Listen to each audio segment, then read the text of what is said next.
So welcome to health care service চ্যানেলে আপনাদেরকে স্বাগতম জানাই।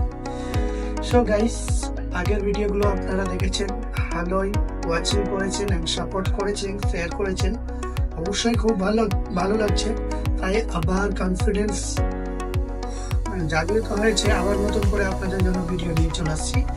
আর নতুন টপিক থাকবে আপনাদের কনস্টিপেশন কমনলি মানে 100 ভাগের মধ্যে 70 ভাগ মানুষেরই কনস্টিপেশনটা আমরা দেখতে পাই। কনস্টিপেশন কিসের জন্য হয় সেই টপিক নিয়ে আমরা একটু আলোচনা করব। কনস্টিপেশনটা কি?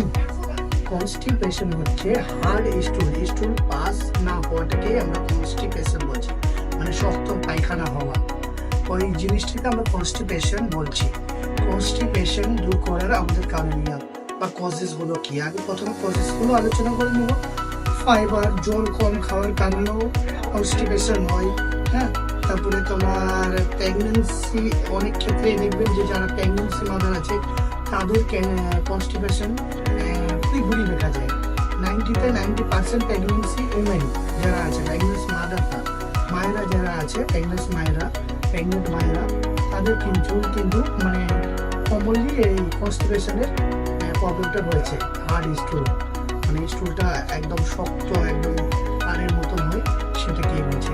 তারপরে এনজাইটি হয়ে থাকলে, ডিপ্রেশনে থাকলে, হ্যাঁ, ঘুম ভালোভাবে হচ্ছে না, এনজাইটি মানে ভয় খাচ্ছে, সেই কারণেও কনস্টিপেশন হয়। আর বললাম প্রথমত জলটা কম ইনটেক নিলে। এবারে এইগুলোকে এটা চলে আসলো কজেসে। সাইন অ্যান্ড সিমটম কি হয়েছে?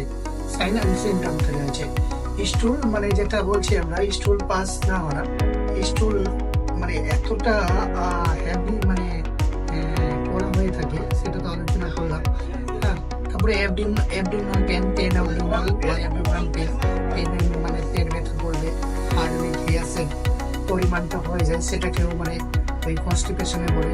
অ্যাবডোমিনাল মানে পেট ফুলে যাওয়া, পেটটা ফুলে যায়, শক্ত হয়ে থাকে হাড়ের মতো, পায়খানা যদি না হয়।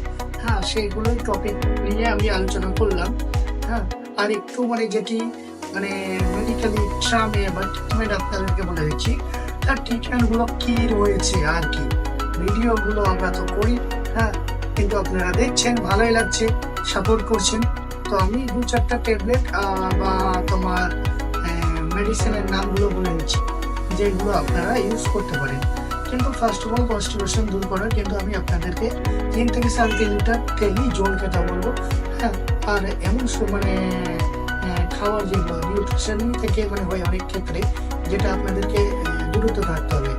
হাই রিচ খাওয়া, রিচ মানে বুঝতে পারলেন, হেভি মশলাদার খাবার চলবে না, সেগুলোতেই কিন্তু হয়। মাংস খাওয়া, যেগুলো ধরে নাও পোলট্রির মাংস, খাসির মাংস, বিফ, এগুলো খেলে কিন্তু কনস্টিপেশন কমনলি 99% পেশেন্টেরই দেখা যায়। তো 2-4টা ট্যাবলেটের নাম বলে দিচ্ছি, যেরকম ডালকোলাস ট্যাবলেট রয়েছে, হ্যাঁ, জুলিল্যাক্স রয়েছে ট্যাবলেট, দিনে 2বার করে নিতে পারেন। তারপরে সিরাপ লুজ রয়েছে 10 ml করে, হ্যাঁ, বা 15 ml করে রাত্রে নিতে পারে। আর জ্যাম পেট খারাপ হওয়ার কারণে এগুলো নিতে পারে। তো আজকে আবার মানে শেষ আজকের মতন টপিক, আবার নেক্সট টাইমে নেক্সট টপিকে আলোচনা হবে। আপনারা দেখতে থাকেন health care service channel and support করেন এন্ড সাবস্ক্রাইবার করে দেন। ইউটিউবে গিয়ে, ফেসবুকে গিয়ে দেখেন, শেয়ার করে দেন, আর কমেন্ট করে জানাবেন কেমন হচ্ছে ভিডিওগুলো। ওকে, থ্যাংক ইউ অল গাইস।